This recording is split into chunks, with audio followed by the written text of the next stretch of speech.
రాష్ట్ర వ్యాప్తంగా ఎన్నికల హడావుడి అయితే మొదలైంది.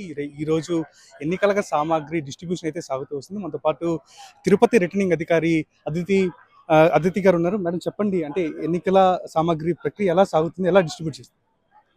సో ఈరోజు 167 తిరుపతి నియోజకవర్గంకి సంబంధించి మటీరియల్ డిస్ట్రిబ్యూషన్ జరుగుతుంది. సో మటీరియల్లో ఈవీఎంస్ ఉన్నాయి, దాంతోపాటు ఎలక్షన్ మటీరియల్స్ కూడా ఉన్నాయి. సో అవి కూడా మనం 34 సెక్టర్స్ ఉన్నాయి. సెక్టర్ ఆఫీసర్స్ ద్వారా డిస్ట్రిబ్యూషన్ చేయడం జరుగుతుంది 34 కౌంటర్స్లో.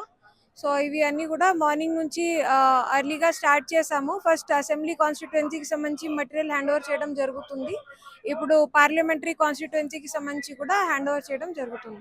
ముఖ్యంగా ఇప్పుడు చాలా మంది ఓటర్లకి ఓటర్ స్లిప్ అందిన సందర్భాలు కూడా కొంతమంది రాలేదు మేడం ఇప్పటికి. అయితే కొంతమంది ఓటర్ ఐడి కూడా లేని సందర్భాలు కూడా ఉన్నాయి. అలాంటి వారు ఎలా చేయాలి?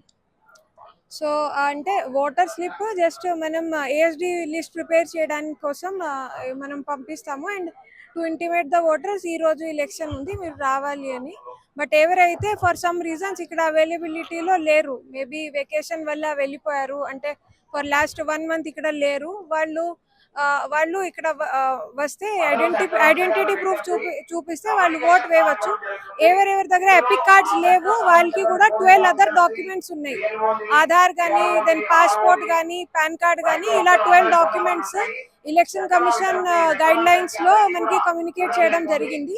సో ఆ 12 ఐడి ప్రూఫ్స్ తో కూడా ఓట్ వేయవచ్చు. ఒకవేళ ఎవరైనా ఓటు వేయకుండా అడ్డుకుంటే వారిపైన ఎలాంటి చర్యలు తీసుకుంటారు?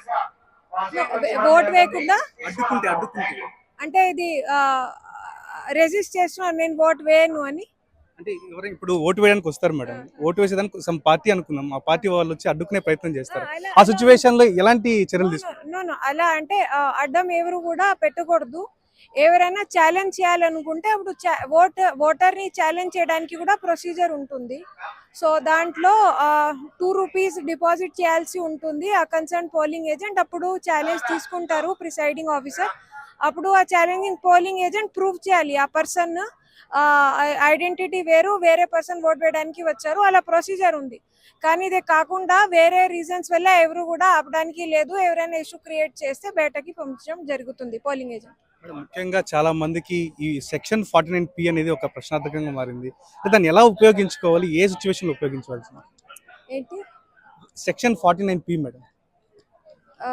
Which one?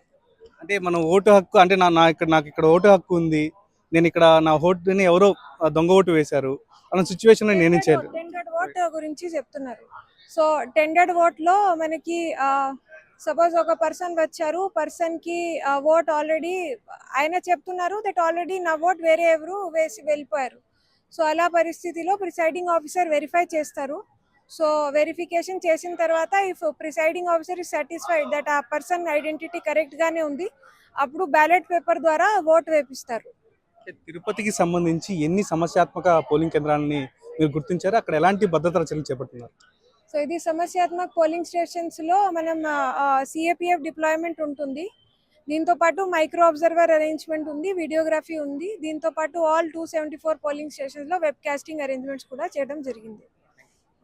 మొత్తానికి తిరుపతిలోని అన్ని పోలింగ్ కేంద్రాల్లో కూడా ప్రత్యేక బలగాలు ఏర్పాటు చేయడం జరిగింది. ఎక్కడ కానీ సమస్య తలెత్తే అవకాశం లేకుండా కూడా ప్రత్యేక చర్యలు తీసుకుంటున్నామని అదితి గారు చెప్తున్న పరిస్థితి కనిపిస్తూ వస్తుంది. ఇది ఇక్కడ తాజా పరిస్థితి. Over to studio.